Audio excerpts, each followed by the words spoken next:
الحمد لله وكفى وسلام على عباده الذين اصطفى أما بعد فأعوذ بالله من الشيطان الرجيم بسم الله الرحمن الرحيم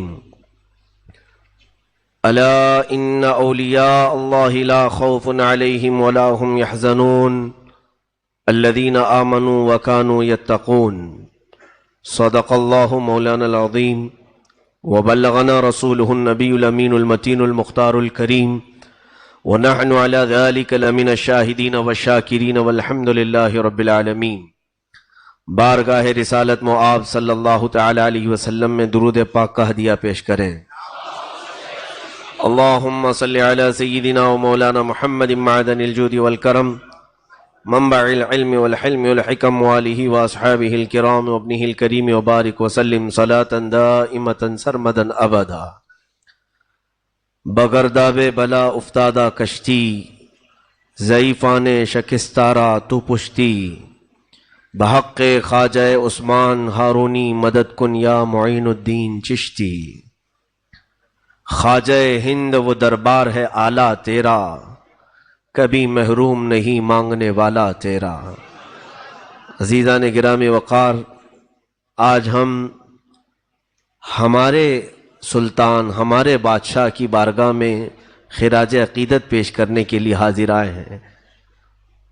دنیا کے ہر خطے میں مسلمان آباد ہیں اور ہر مسلمان کے دل میں اللہ کے ولی کی عظمت ہوتی ہے، وہ اولیاء اللہ کو قدر کی نگاہوں سے دیکھتا ہے، لیکن اولیاء کاملین جس خطے میں بھی ہیں، جہاں پر بھی ہیں، وہ سب ہمارے تاج ہیں، لیکن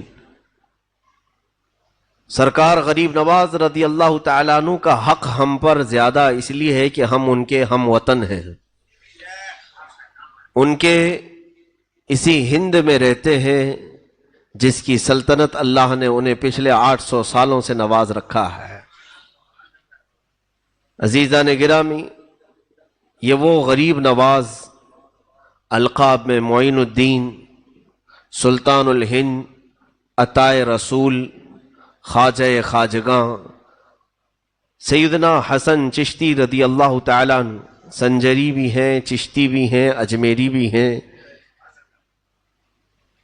اس مقدس بارگاہ میں ہم کچھ خراج عقیدت پیش کرنے سے پہلے کچھ باتوں کی طرف قرآن و حدیث کے ذریعے سے آپ کے دل و دماغ میں ابتدائی باتیں پہنچانے کی ضرور کوشش کروں گا۔ سب سے پہلی بات تو یہ ہے کہ رسول کریم صلی اللہ تعالی علیہ وسلم نے ارشاد فرمایا، عند ذکر الصالحین تنزل الرحمہ، جب اللہ کے صالح اور نیک بندوں کا ذکر کیا جاتا ہے تو رحمتیں اترتی ہیں۔ ان بزرگوں کا ذکر کرنا ہمارے مقدر میں آیا ہے اس لیے کہ ہم اللہ کی رحمت کے طلبگار ہیں۔ ذکر ان کا ہوتا ہے، رحمت اللہ اتارتا ہے، یہ حدیث پاک میں ہے۔ اور قرآن کی طرف جب چلے تو قرآن نے ان کے ہی متعلق تو فرمایا، یا ایھا الذین آمنوا اتقوا اللہ وکونوا مع الصادقین، اے ایمان والو اللہ سے ڈرو اور سچوں کے ساتھ رہو۔ اب سچوں کے ساتھ رہنے کا حکم ہے تو پھر اس اجمیر کے داتا و خواجہ سے سچا ہمارے ہندوستان میں ہے کون ہے؟ اور سچائی کیا ہے انہوں نے ہندوستان کو بتائی ہے۔ یہ دو چیزیں اپنے ذہن و دماغ میں رکھیں کہ ہم جب کبھی کسی ولی کی یاد منانے کے لیے بیٹھتے ہیں تو یہ بہت سارے لوگوں نے آج افواہ جو پھیلا رکھی ہے، یہ بریلویوں کا طریقہ ہے۔ یہ بریلوی عرس منانے والے، اولیاء کی باتیں کرنے والے ہیں۔ کاش وہ اس بات کو سمجھ جاتے کہ یہ عقیدہ بریلی کا نہیں، قرآن کا ہے اور میرے مصطفیٰ کا ہے۔ قرآن نے کہا اولیاء کا ذکر کرو اور ان کے ساتھ رہو، اور قرآن تو یہ بھی کہتا ہے خبردار اللہ کے ولیوں کو نہ کوئی خوف ہے نہ انہیں کوئی غم ہے۔ اور حدیث پاک میں میرے آقا صلی اللہ علیہ وسلم فرماتے ہیں جب جب ذکر کرو گے اللہ کی رحمتیں اتریں گی۔ اور رہی بات دشمنی کی تو سوچنا بھی مت، من عادى لي وليا فقد آذنته بالحرب، اللہ رب العزت خود فرماتا ہے، اے محبوب آپ فرما دیں جس نے میرے کسی ولی سے دشمنی کی میں اس کو اپنے ساتھ جنگ کرنے کا اعلان کرتا ہوں. آئے میرے ساتھ وہ جنگ کرے، مجھ سے لڑے. یہ رب ذوالجلال کو گوارا نہیں کہ اس کے دوستوں کو کوئی ستائے، اس کے محبوبوں کو کوئی پریشان کرے. ایک بات یاد رکھنا، اولیاء کاملین میں اکثر اولیاء تو بڑے جمالی رہے ہیں، بہت ہی صبر و تحمل والے رہے ہیں. کبھی انہوں نے پلٹ وار کسی پر نہیں کیا، نہ زبان سے نہ ہاتھ سے، اکثر اولیاء کاملین. لیکن ان کے کسی کو ہلاکت کی دعا نہ کرنے سے کوئی یہ نہ سمجھ لے کہ وہ انہیں ستا کر بچ جائے گا، بلکہ رب ذوالجلال کبھی ایسوں کو خالص چھوڑتا نہیں، بلکہ وہ انتقام حقیقی اس انداز سے لیتا ہے کہ قیامت تک آنے والوں کے لیے وہ شخص عبرت بن جاتا ہے. وہ شخص عبرت بن جاتا ہے. جس نے بھی اولیاء کاملین کی دشمنی پالی، اللہ رب العزت نے اسے دنیا میں ایسا ذلیل کیا کہ وہ رہتی دنیا تک لوگوں کے لیے ایک عبرت کا نشان بن گیا ہے. اکثر کو دیکھیں آپ، یا تو نبیوں سے دشمنی کرنے والے ذلیل ہوئے، یا اللہ کے اولیاء سے دشمنی کرنے والے ذلیل ہوئے. فرعون اللہ رب العزت کی بارگاہ میں جو سرکشی کرنے لگا تھا، فقط ایک نبی کے ضد میں، نبی کی مخالفت میں، موسیٰ علیہ السلام سے اسے حسد اور دشمنی پیدا ہوئی. تو یہ اچھوں کی دشمنی جانتے ہیں آپ کہاں تک لے جاتی ہے؟ اس کے عقیدے کی طرف لے جاتی ہے. میں نے ایک مثال اس سے پہلے بھی بتائی تھی.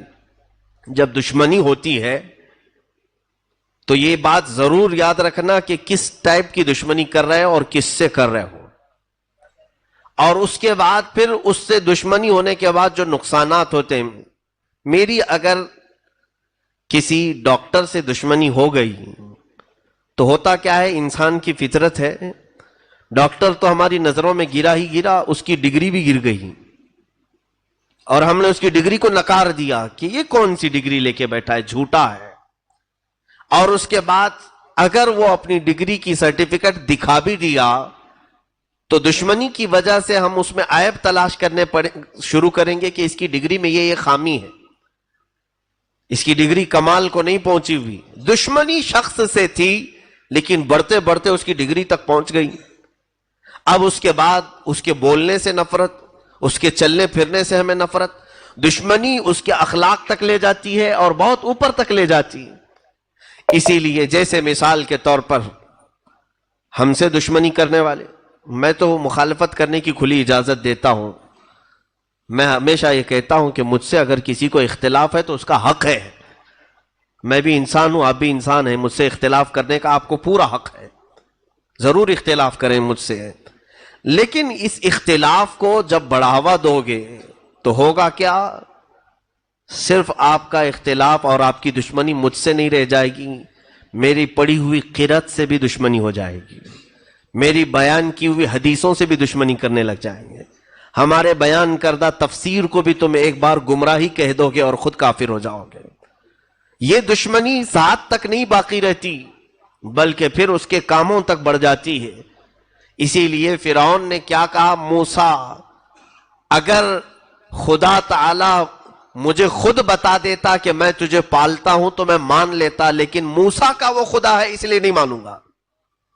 دشمنی موسیٰ سے تھی، اس لیے موسیٰ کا جو خدا ہے میں اسے نہیں مانوں گا، اس کے خدا کو میں کیوں مانوں. تو دشمنی جب کسی سے ہوتی ہے تو اس کے بڑوں سے اور اس کے پورے سلسلے سے دشمنی ہو جاتی ہے. اسی لیے جس نے بھی اولیاء کاملین سے دشمنی کی ان کی لمبی چوڑی فہرست ہمارے پاس ہے. تو پھر انہوں نے تمام اولیاء کو، ان کے مرشدوں کو، ان کے مشائخ کو، ان کے نسب کو گالیاں دینا شروع کیا. جیسے کہ سرکار غریب نواز رضی اللہ تعالیٰ عنہ سے جس کو نسبت ہوئی، اب ان کے نام کے برے معنی وہ تلاش کرنا شروع کیا. خواجہ کا مطلب یہ ہوتا ہے، معین کا مطلب یہ ہوتا ہے. دشمنی کسی ولی سے تھی اور وہ ان الفاظ کی تحقیق میں چل پڑا اور نادان ایسے منہ کی کھایا اور دھوکہ کھایا کہ رسول پاک صلی اللہ علیہ وسلم تک دشمنی کر لیا. جب کہا جائے کہ عطائے رسول بھی ہیں وہ، تو سیدھے کیا کہنے لگا کہ رسول نے اگر انہیں عطا کیا تو رسول بھی صحیح نہیں ہے. معاذ اللہ رب العالمین. دشمنی کہاں سے کہاں تک لے گئی.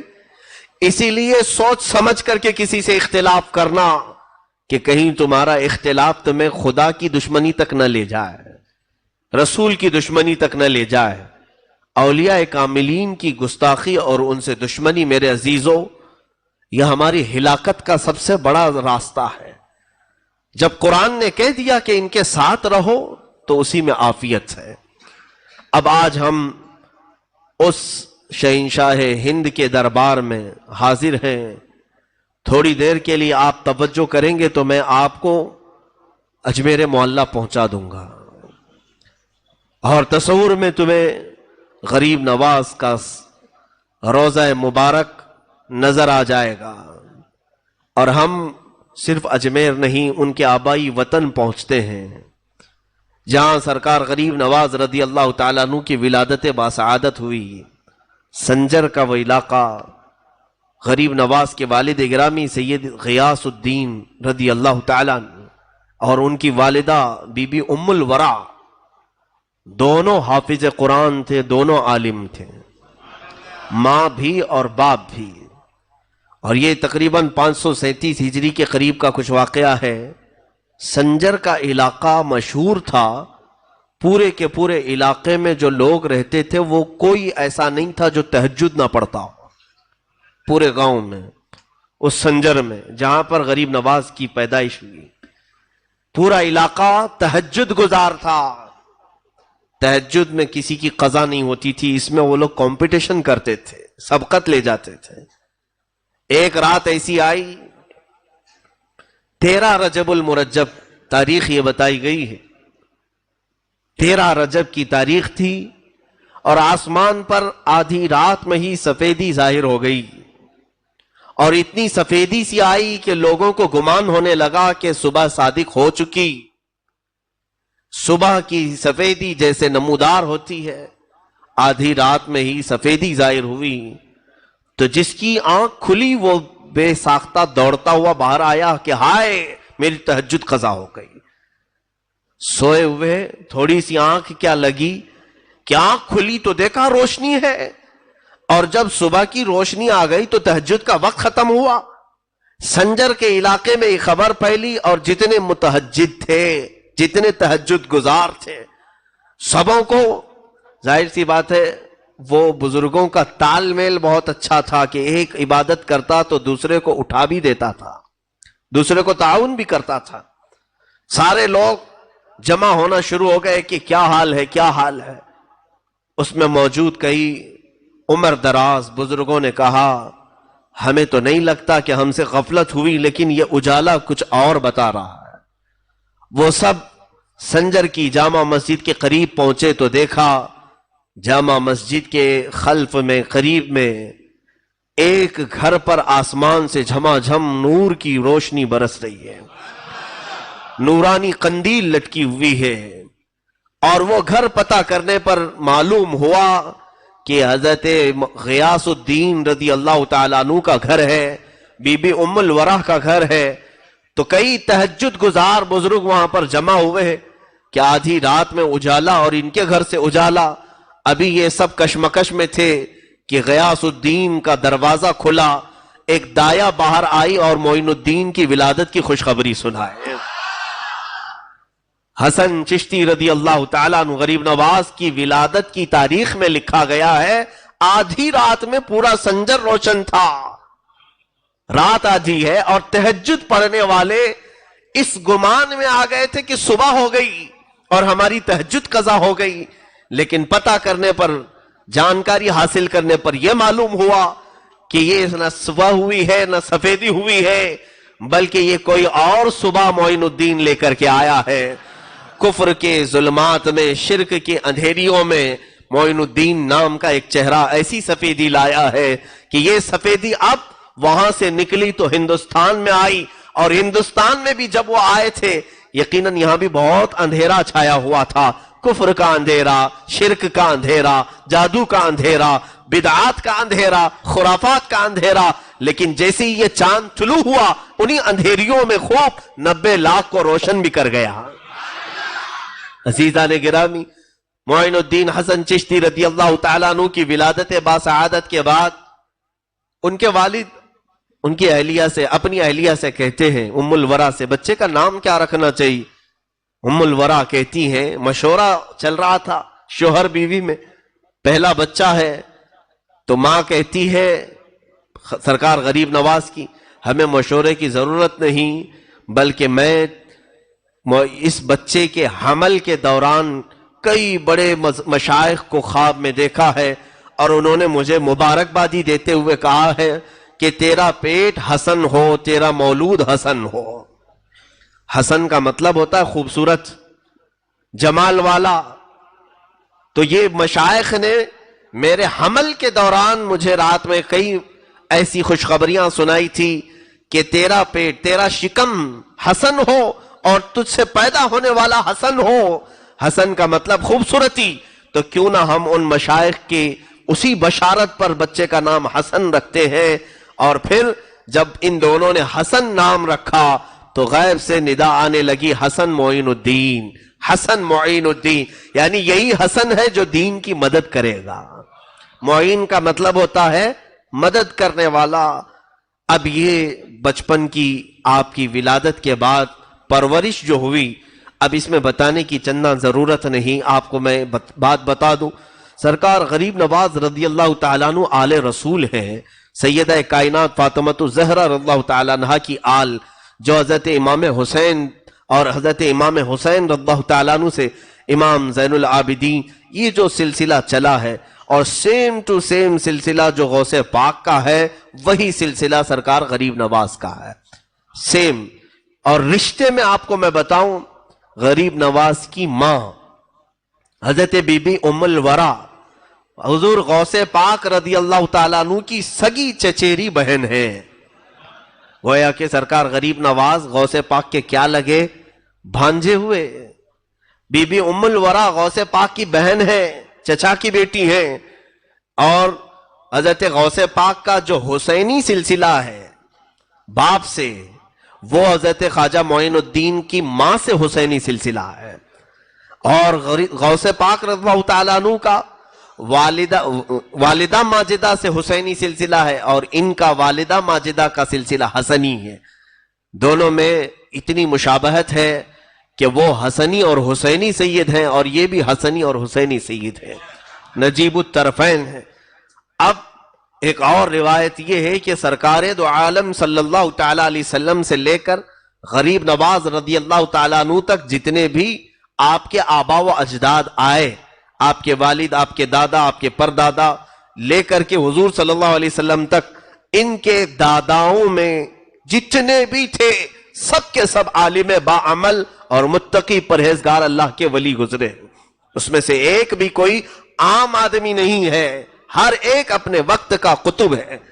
ظاہر سی بات ہے حضور پاک صلی اللہ تعالیٰ علیہ وسلم کی وہ امانت جس گھر میں قطبوں کے ذریعے سے، اقطاب کے ذریعے سے آئی ہو، تو پھر اس کی تربیت کس شان سے ہو رہی ہوگی۔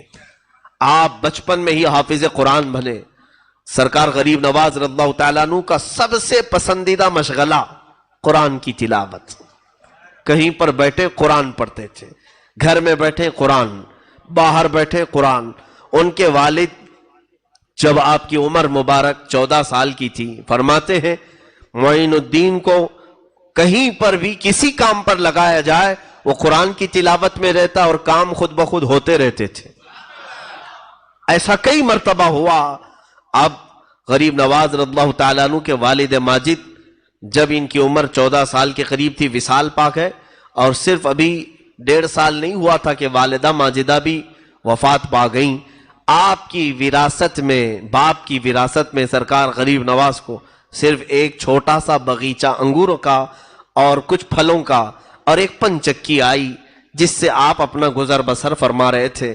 اور حال یہ تھا کہ باغیچے میں غریب نواز رضی اللہ تعالیٰ عنہ خود اپنے ملفوظات میں فرماتے ہیں ان کا کام تھا قرآن کی تلاوت، اور اتنی مسحور آواز تھی، اتنی پیاری دلکش آواز تھی کہ چلنے والے راستے پر رک جایا کرتے تھے، حتیٰ کہ غیر مسلم بھی غریب نواز کی تلاوت سننے کے لیے کھڑے ہوتے تھے۔ قرآن پاک کی تلاوت اتنی شاندار انداز میں کرتے تھے، اور فرماتے ہیں کہ جب وہ باغیچے میں تلاوت کرتے